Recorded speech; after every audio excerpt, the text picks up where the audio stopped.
Ya, Duit Joko Chandra membuat sejumlah pejabat di institusi penegakan hukum terlibat. Berapa banyak sebenarnya orang yang menikmati duit Joko Chandra? Kami akan membahasnya bersama Ketua Komisi Kejaksaan Barita Simanjuntak dan Koordinator Masyarakat Anti Korupsi Indonesia Boyamin Saiman. Selamat sore Bapak-Bapak, Assalamualaikum. Selamat sore, Waalaikumsalam Baik, warahmatullahi wabarakatuh. saya ke Mas Boyamin terlebih dahulu. Mas Boyamin, apa alasan Maki mendesak agar Pinangki diberhentikan secara tidak hormat dan sebenarnya siapa saja sih yang terlibat dalam kasus ini, terutama yang mendapat bagi-bagi kue dari Joko Chandra?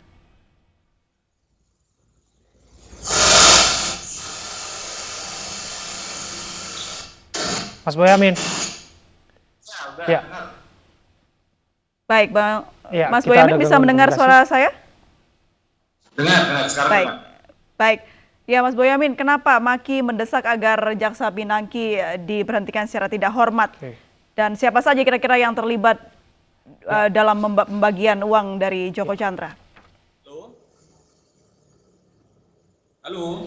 Ya, ada gangguan komunikasi dengan Mas Boyamin. Kami akan perbaiki. Kita ke Pak Barita terlebih dahulu. Pak Barita, ada permintaan dari Maki untuk Jaksa Pinangki dicopot. Reaksi dari Komisi Kejaksaan seperti apa? Iya, pertama sekali kami tentu wajib menerima laporan pengaduan masyarakat, khususnya yang sudah disampaikan masyarakat anti korupsi Indonesia kepada komisi. Namun untuk masalah penjatuhan hukuman disiplin ini kan ada prosedur dan tata cara yang harus ditempuh. Antara lain untuk temuan pelanggaran. Pelanggaran itu kan secara administratif sudah ditemukan ketika dijatuhi hukuman disiplin tingkat berat melalui Jaksa Agung Muda Pengawasan berupa pencopotan jabatan. Namun kan tidak berhenti di situ karena masih ada rentetan peristiwa pidana, yaitu bertemu terpidana buron oknum jaksa P itu. Padahal oknum jaksa kan tidak boleh bertemu terpidana, harus bertemu dalam rangka eksekusi. Nah di situ kan ada dugaan pelanggaran pidana pasal 221, 223 KUHP.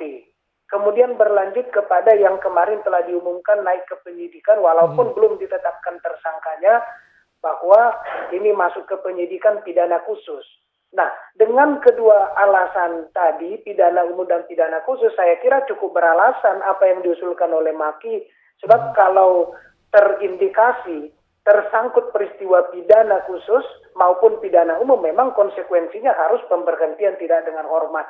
Jadi kalau kami melihat ini harus berjalan secara simultan. Penegakan hukum administrasi disiplin pegawai negeri sipil ASN, kemudian kitab undang-undang hukum pidana itu berkaitan dengan terpidana buron bertemu jaksa, dan kemudian terjadi rentetan peristiwa pelanggaran hukum yang sekarang sedang ramai. Dan yang ketiga, dugaan gratifikasi, suap atau sejumlah aliran dana yang sama sekali tidak boleh dilakukan oleh oknum penegak hukum. Saya kira dengan tiga alasan itu cukup logis kalau Maki mengusulkan hal tersebut. Pak Barita, Mas Abraham, ya. ya sedikit banyak apakah ini akan berpengaruh? Mengingat statusnya kan sudah diumumkan ke penyidikan. Tersangkanya memang secara eksplisit belum diumumkan untuk kasus Jaksa Pinangki bertemu dengan Anita Kolopaking dan Joko Chandra. Namun apakah ini akan berpengaruh terhadap proses yang sedang berjalan di internal Korps Adiaksa? Ya, ini yang sebenarnya kan diharapkan publik. Sebab kejaksaan itu kan kalau untuk menyidik kasus-kasus sederhana seperti ini tidak sulit. Kasus yang begitu berat pembuktiannya saja, prestasi soal jiwasraya yang serangkaian transaksi keuangan itu cukup sulit bisa diselesaikan dalam waktu singkat. Apalagi konon yang cuma hal yang sederhana yang bukti permulaan itu sudah terang benderang. Saya kira tidak ada alasan untuk lambat. Sebab apa? Sebab publik menunggu respon kejaksaan terhadap soal ini. Jangan sampai publik melihat atau merasa curiga ada apa-apa. Jangan juga ini menggerus public trust kejaksaan yang sudah susah payah dibangun. Baik. Jadi langkah cepat untuk penyidikan, penetapan tersangka, penahanan. Saya kira itu adalah wilayah keadilan publik yang harus diberikan akomodasi yang proporsional dan objektif oleh kejaksaan. Baik, Pak Barita, berarti ditegaskan lagi akan ada pencopotan secara tidak hormat ya untuk Jaksa Pinangki? Ya kalau sudah terindikasi pada tiga ranah hukum tadi, saya kira itu bukan hal yang mustahil. Malah itu tahapan yang harus segera dilakukan untuk menjaga marwah dan martabat institusi agar bisa dibuktikan ke publik bahwa kejaksaan bisa mereformasi, bisa bertindak keras kepada oknum yang melanggar ini. Begitu Mas Pak Abraham Barita, dan Brili. banyak yang bertanya sebetulnya siapa sesungguhnya sosok Jaksa Pinangki ini. Jabatannya eselon 4 di Korps Hadi Aksa, kemudian plesir kemana-mana termasuk dengan buronan kelas kakap. Apa catatan Komisi Kejaksaan soal ini? Patut diduga juga ada aliran dana dari Joko Chandra yang masuk ke dalamnya. Ya ini kan ada dua berkaitan dengan kinerja dan perilaku kan. Nah ini hal yang sangat mudah menurut kami kalau ada keseriusan untuk mengusut tuntas masalah ini. Itu bukan persoalan yang sulit. Kemauan dan perhatian kepada dukungan pro kepada integritas, moralitas itu yang sangat menentukan sebenarnya pengungkapan kasus ini. Sebab tadi dikatakan indikasi kepergian ke luar negeri itu bukan soal administrasi. Menjadi soal administrasi kalau hanya sekedar jalan-jalan, tetapi menjadi persoalan hukum ketika bertemu terpidana buron. Ketika bukan dieksekusi, tidak dilaporkan, tapi ada dugaan aliran dana yang sekarang sudah menjadi perhatian publik. Ini situasinya betul-betul serius. Sense of crisis kita harus terbangun dengan menyelesaikan masalah ini secara cepat. Jadi tidak bisa ini dilihat sebagai hal yang biasa. Komisi melihat ini sangat penting. Kejaksaan harus menunjukkan bahwa terjadi reformasi, terjadi penegakan hukum termasuk kepada institusi sendiri supaya public trust itu bisa terjaga, kehormatan wibawa penegakan hukum tetap ada di mata masyarakat. Baik. Ini langkah-langkah yang harus cepat dan tegas dilakukan. Begitu, Mas Abraham dan Mbak Aprilia. Baik, Pak Boyamin, apa sih sebenarnya yang mendesak Makini untuk mendesak kejaksaan agar memberhentikan secara tidak hormat Jaksa Pinangki? Semua rakyat kan kecewa dengan ternyata masuk keluarnya Joko Chandra itu ternyata melibatkan oknum Jaksa P ini kan gitu kan. Nah otomatis saya ikut marah lah. Kita ini kan berjuang mati-matian. Saya menggugat kasus Cesi Bank Bali untuk dituntaskan itu tahun 2014 terkait dengan tersangka yang lain yang belum diproses. Misalnya Setia Novanto, Tanri Abeng, terus juga Rudy Ramli begitu, dan juga semua tercengang ketika dia bisa masuk dan keluar. Ternyata proses-proses itu didahului sebelumnya ada dugaan oknum jaksa yang ketemu. Ini kan sudah sangat menyakitkan lah gitu. Begitu teganya dia. Sehingga bagi kami masyarakat ini rasanya disuruh memaafkan aja nggak bisa gitu loh. Jadi ini mau nggak mau ya yang paling utama harus dilakukan Kejaksaan Agung itu adalah pencopotan dengan tidak hormat. Itu harus, karena apa? Karena kan kalau ini tidak mungkin sebenarnya semua institusi akan terlibat urusan ini. Masih banyak jaksa yang baik. Dan buktinya juga memberikan beberapa data penegak hukum itu baik di kepolisian, kejaksaan.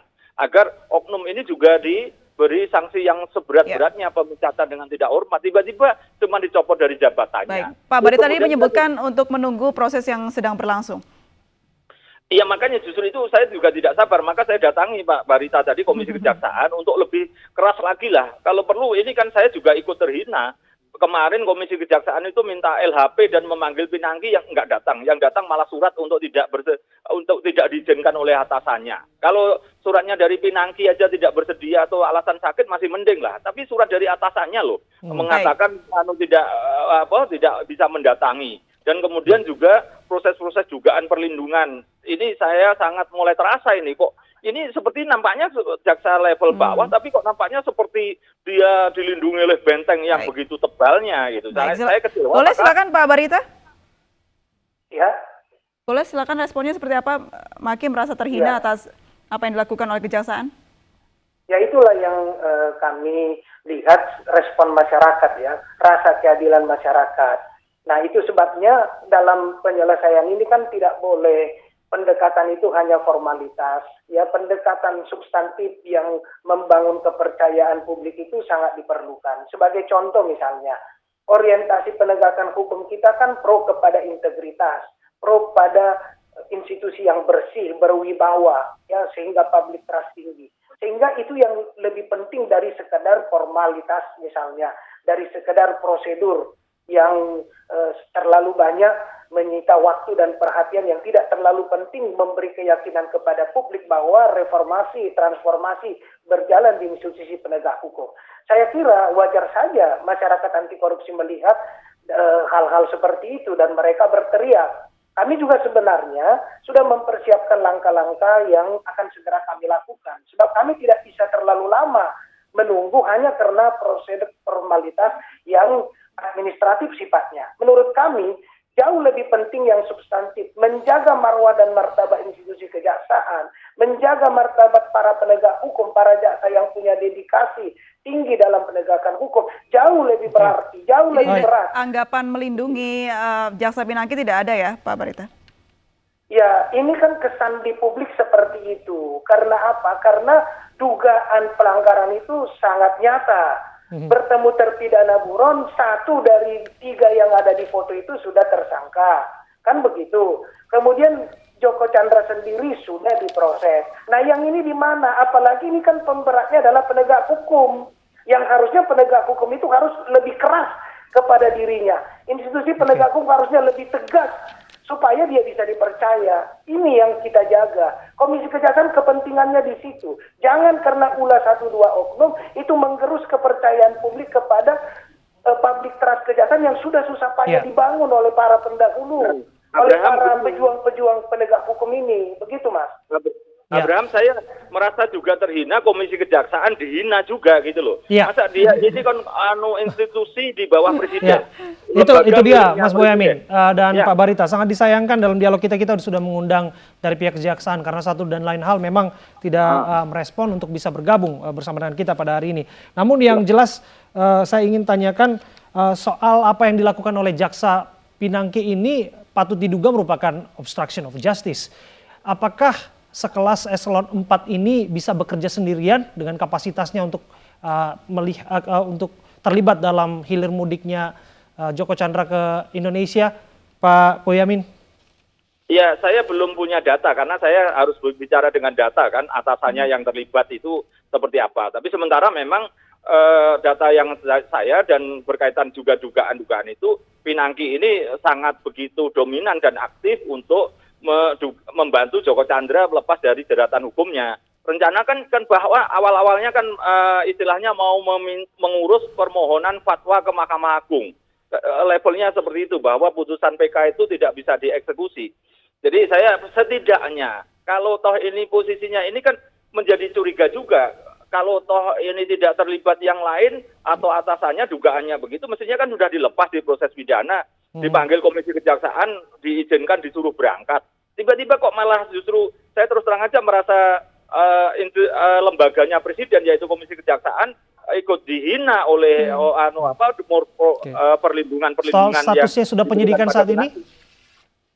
Ya penyidikan tarik ulur kemarin aja. Kalau kira-kira saya tidak meminta Barreskrim dipanggil sebagai saksi, saya yakin juga belum tentu ada penyidikan malam harinya, gitu kan?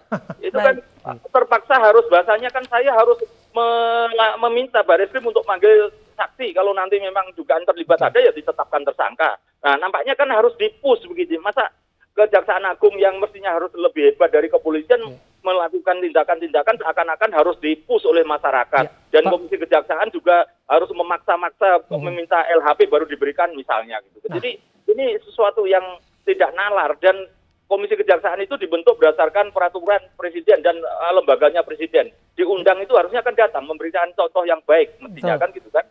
Rakyat kalau dipanggil suruh datang, tapi dia sendiri dipanggil oleh Komisi Kejaksaan yang memang ditugasi untuk mengawasi, tidak datang. Kecuali kalau Komisi Kejaksaan itu LSM seperti saya, kan gitu kan. Oke, kita tangkap poin Anda. Saya kembali ke Pak Barita. Pak Barita, apakah Komisi Kejaksaan juga nanti akan mendesak Kejaksaan Agung Korsal Diaksa dalam hal ini untuk menggandeng PPATK untuk melacak aliran dana Joko Chandra? Apakah itu masuk juga ke Jaksa Pinangki atau jaksa-jaksa lainnya?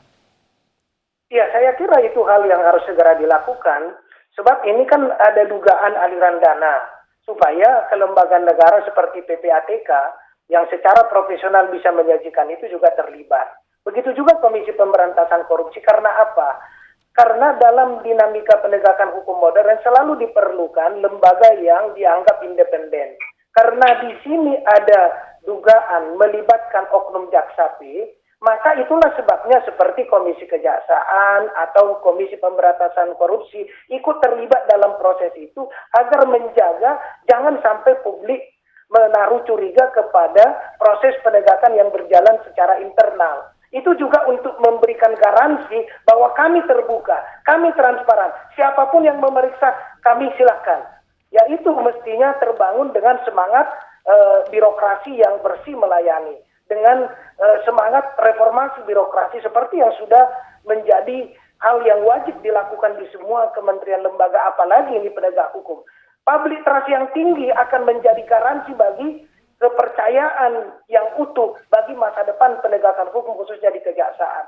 Itu sebenarnya.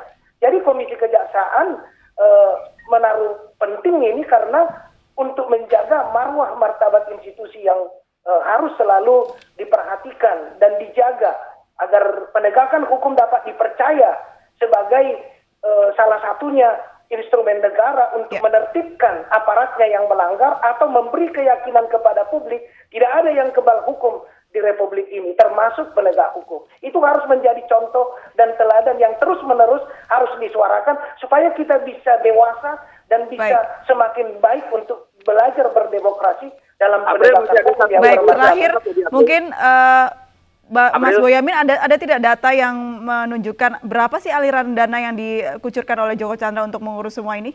Betul sampai 150 miliar? Yang baru saya dapatkan dugaannya 500.000 US dollar dan ada janji sekitar 10 juta US dollar. Tapi itu baru sebatas janji dan nampaknya gagal. Tapi undang-undang korupsi kan janji aja sudah dianggap korupsi kan? Itu yang pertama. Yang kedua, saya ingin menyampaikan tadi satu temuan yang diberikan kepada Komisi Kejaksaan.